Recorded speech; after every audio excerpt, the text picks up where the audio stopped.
Olá, amigos do canal Espiritualidade.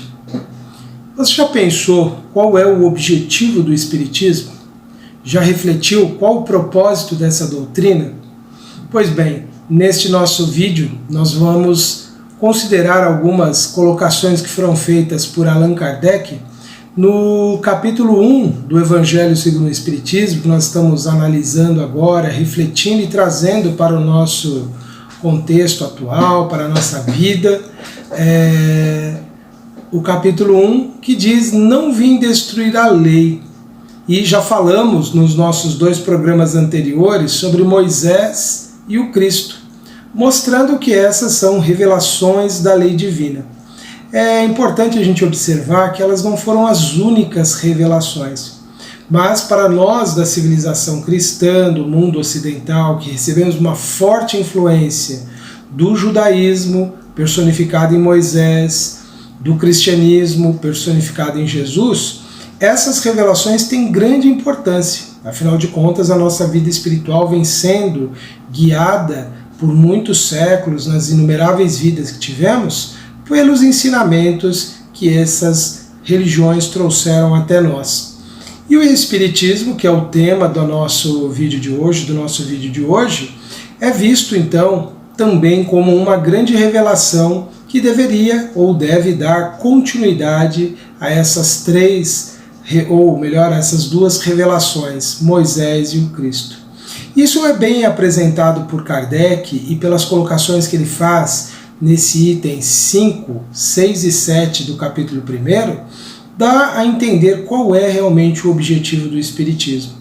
E para aqueles que procuram entendimento, compreensão na vida a partir dessa doutrina ou desse conjunto de princípios, de ideias, nós podemos saber o quanto ele pode estar realmente contribuindo para a nossa vida, para o nosso bem-estar, mas sobretudo para o nosso crescimento, a nossa evolução.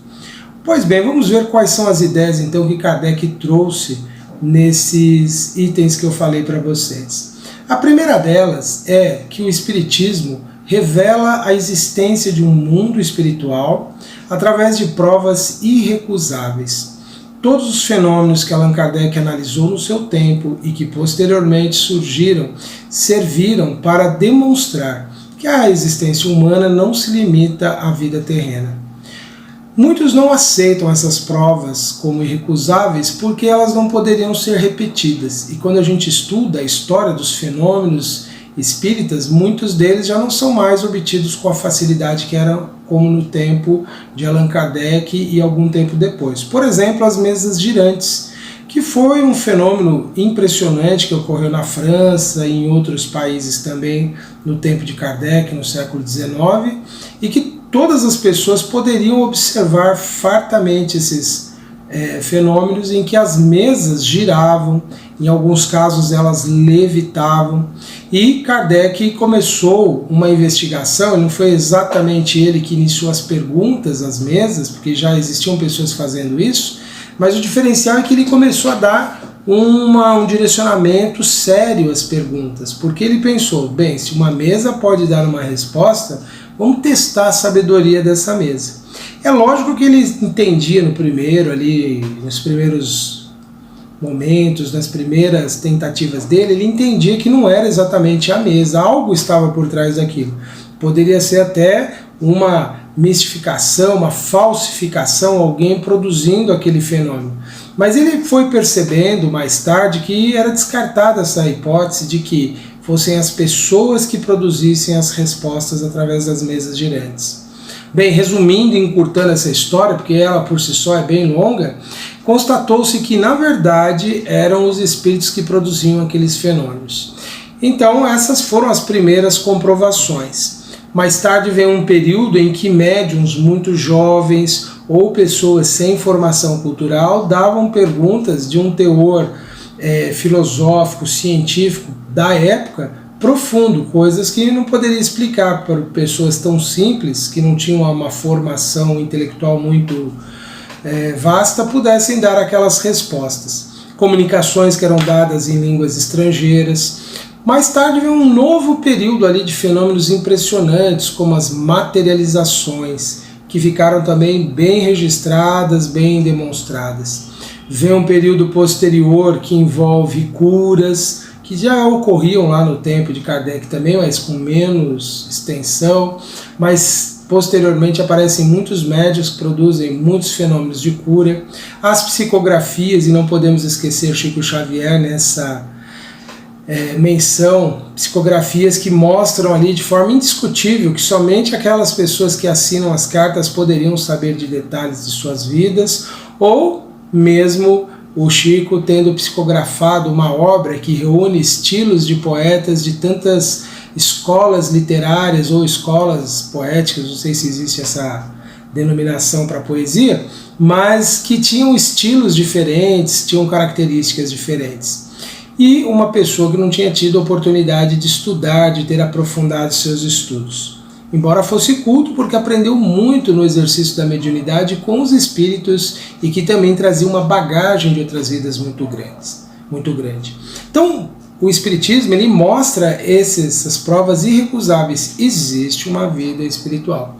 E uma outra característica muito importante que o Espiritismo tem, como revelação, trazendo ao homem a compreensão da vida, como apenas a vida aqui terrena nossa, apenas como uma das nossas vidas, temos outras, né, que não são apenas as vidas passadas, mas também vidas entre as reencarnações, vidas no mundo espiritual, que nós temos ali uma vivência, um aprendizado, e muitas vezes até cometemos erros nessa vida espiritual que nós temos entre uma encarnação e outra. O que Kardec propõe, então, é que a compreensão desses fenômenos tira esses fenômenos da condição de sobrenaturais, algo inexplicáveis, e passava a revelar ali, na verdade, o que? Leis naturais que não eram apenas compreendidas. Um movimento, um objeto que se movimentasse não era por uma força desconhecida, uma força sobrenatural. Não, uma força da natureza própria, mas de uma natureza desconhecida.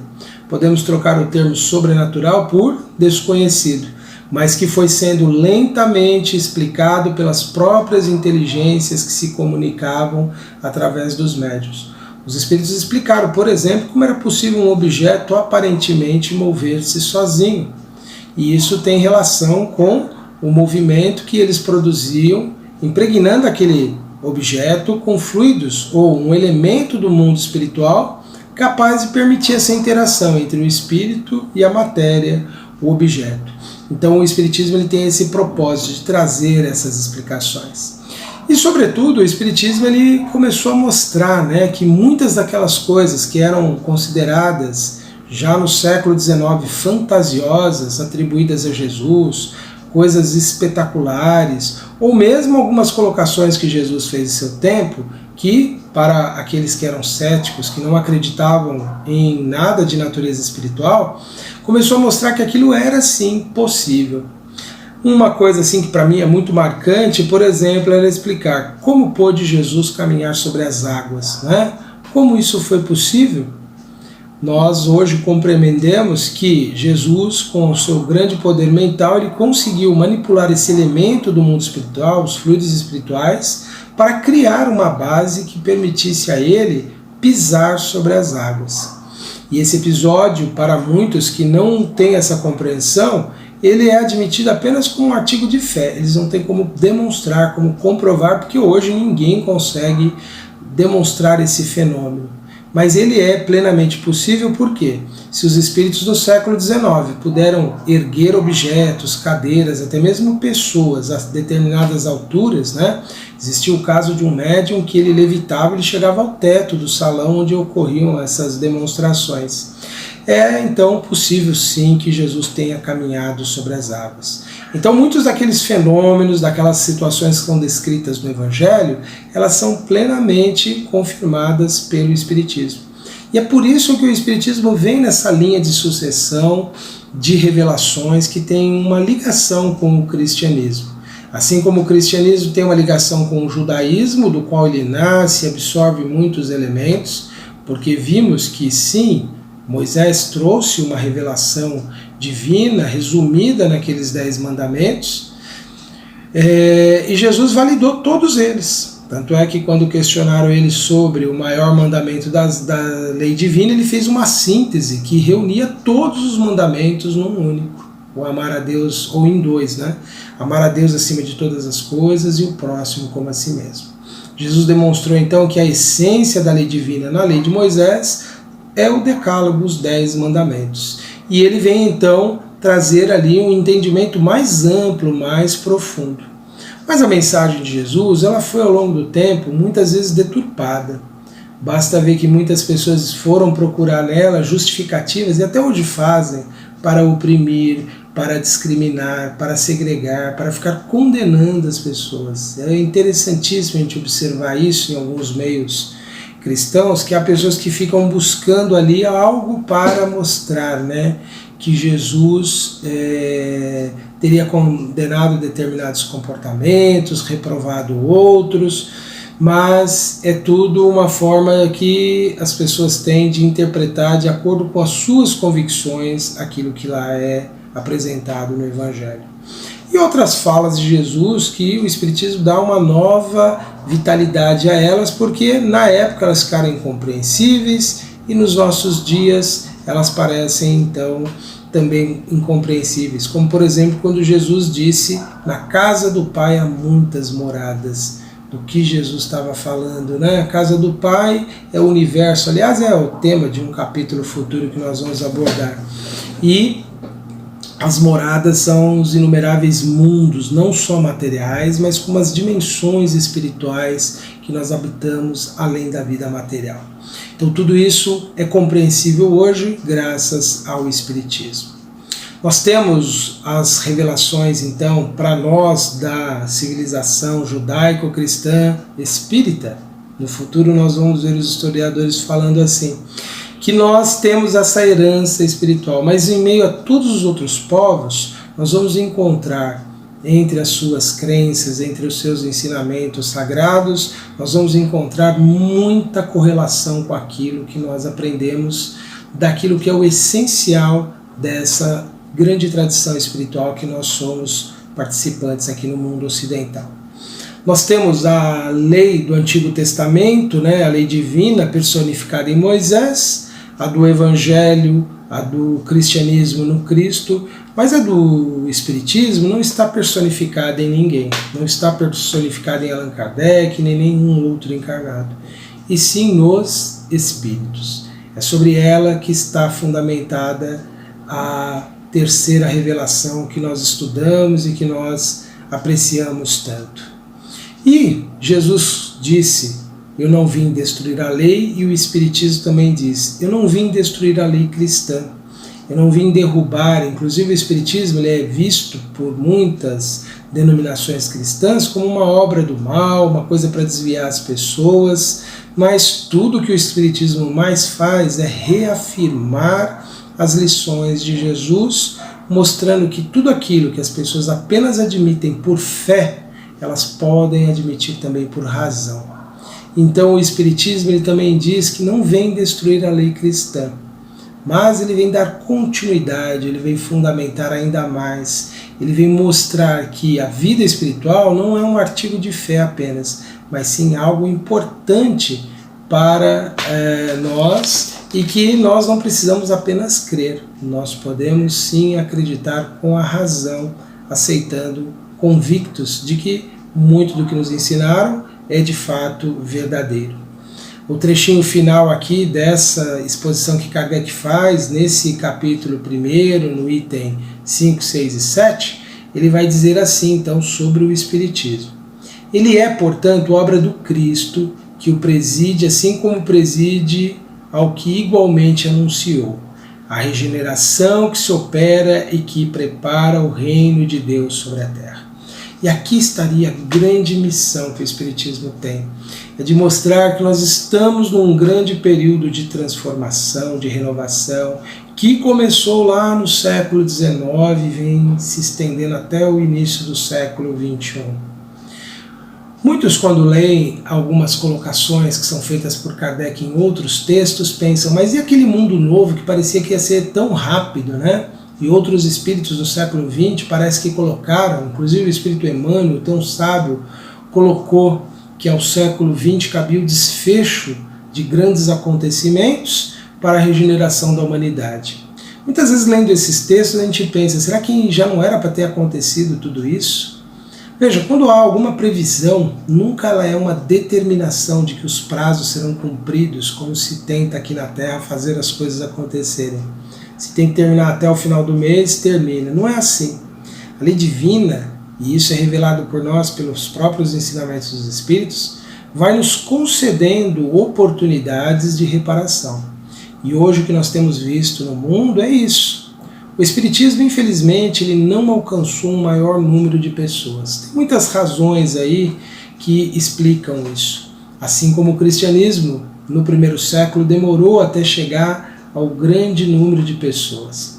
Infelizmente, ele acabou chegando apenas por imposições econômicas, militares, que levaram a estender o cristianismo para muitos povos. Mas a verdadeira essência do cristianismo ainda não foi adentrada por um grande número de pessoas.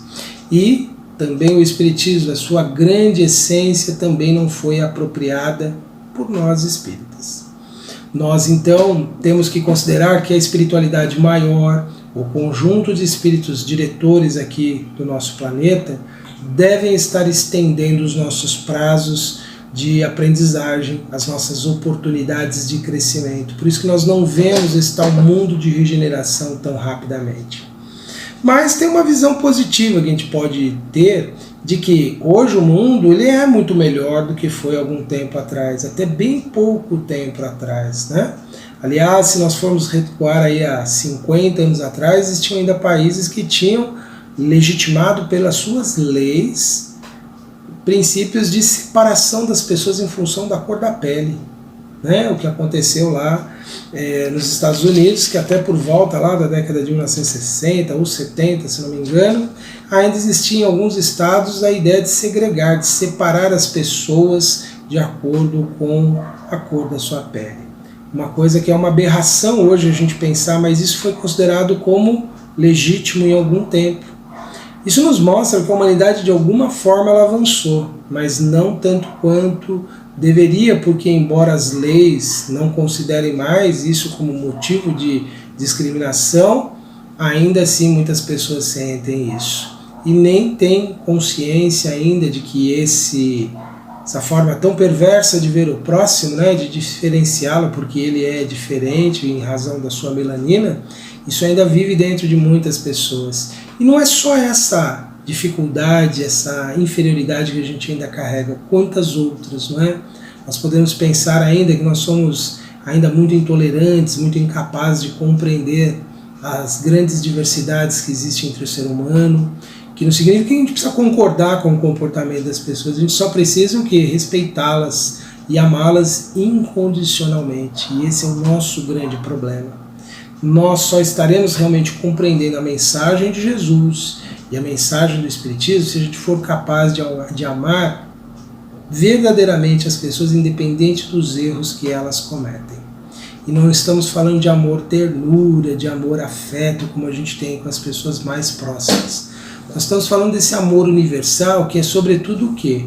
Compreensão, respeito, entender que o outro tem o seu momento de ser como é, e um dia ele será tão bom quanto nós desejamos ser um dia. E que todos um dia serão pessoas livres de imperfeições, de dificuldades, mas para elas chegarem lá, elas precisam ter as suas vidas preservadas e em paz. Como nós ainda não entendemos isso coletivamente, talvez individualmente, muitos dos que nos ouvem já sabem e praticam esse princípio desse amor universal. Mas enquanto não tivermos uma massa crítica no mundo de pessoas realmente predispostas verdadeiramente ao bem, e aqui vai algo além, não ser apenas o bem da nossa espécie, mas o bem de todas as espécies que habitam o planeta, enquanto a gente não tiver uma compaixão verdadeira para com os seres que contribuem com a nossa evolução, então nos tornando mais amigos e mais compassivos e mais misericordiosos com os animais, que infelizmente são alvo de muita brutalidade por parte da humanidade. enquanto nós não respeitarmos o equilíbrio delicado desse planeta, nos seus ecossistemas, na natureza, em tudo que forma esse grande complexo que é a biosfera, o conjunto de todos os seres vivos, quando a gente perceber que não precisamos muito do planeta para viver apenas o mínimo necessário, e a gente ser capaz de solidarizar com aquele que tem menos, aquele que está passando por dificuldade, e a gente ser capaz de realmente viver pacificamente, aí nós teremos esse mundo de regeneração. Mas todos nós, e falo com certeza sobre mim também, todos nós precisamos aprender muito ainda. Precisamos, em nossas reflexões, em nossas preces, pensarmos o que temos feito desse conjunto de conhecimentos incríveis que é o Espiritismo. Isso se tornou uma ideia comum para nós, em que nós banalizamos. Saber que existe vida espiritual é saber qual é a capital do estado de São Paulo, a capital do país, se tornou uma coisa comum ou ainda é um conhecimento impactante sobre nós? É algo que mexe conosco. O Espiritismo ele só funciona de verdade para as pessoas que conseguem produzir algum tipo de mudança na sua vida a partir desse conhecimento. E não estamos falando assim de mudanças grandiosas, espetaculares. Estamos falando mesmo de forma de agir, forma de pensar, forma de viver.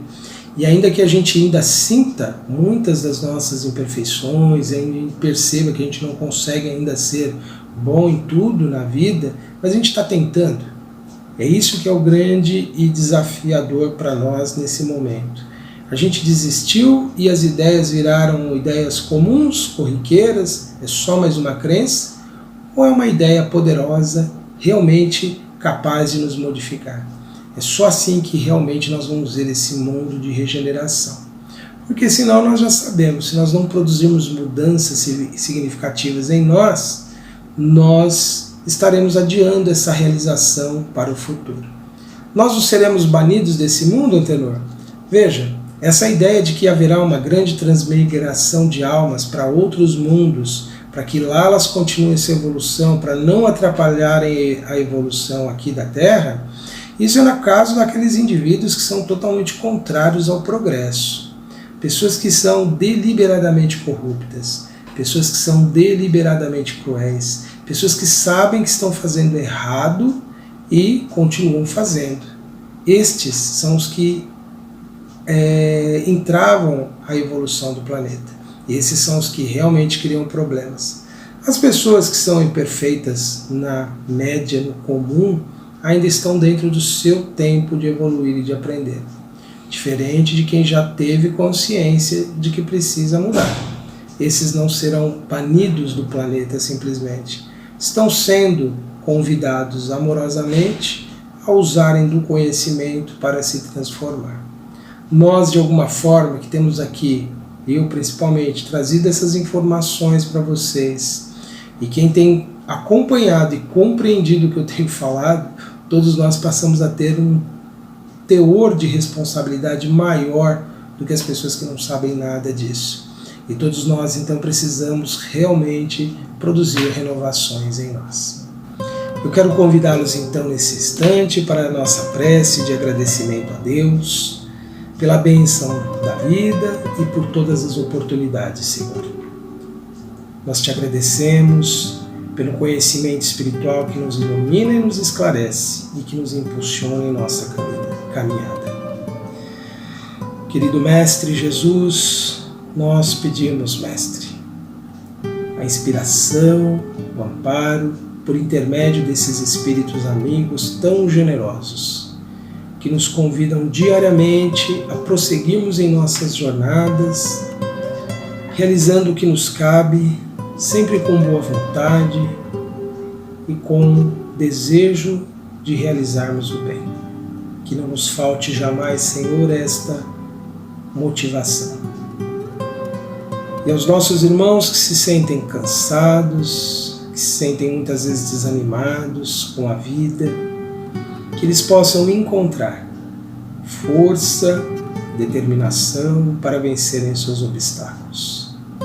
Que esse conhecimento espiritual que buscamos compartilhar possa nos iluminar, possa nos trazer a paz que necessitamos mas também a compreensão do que nos cabe transformar e realizar.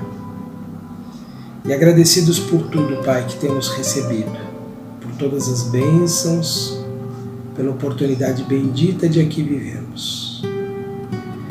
E que nós desejamos do fundo dos nossos corações, Senhor, que possamos ter as nossas vidas transformadas, renovadas pelo entendimento, pelo amor e pelo nosso esforço em sermos cada dia melhor.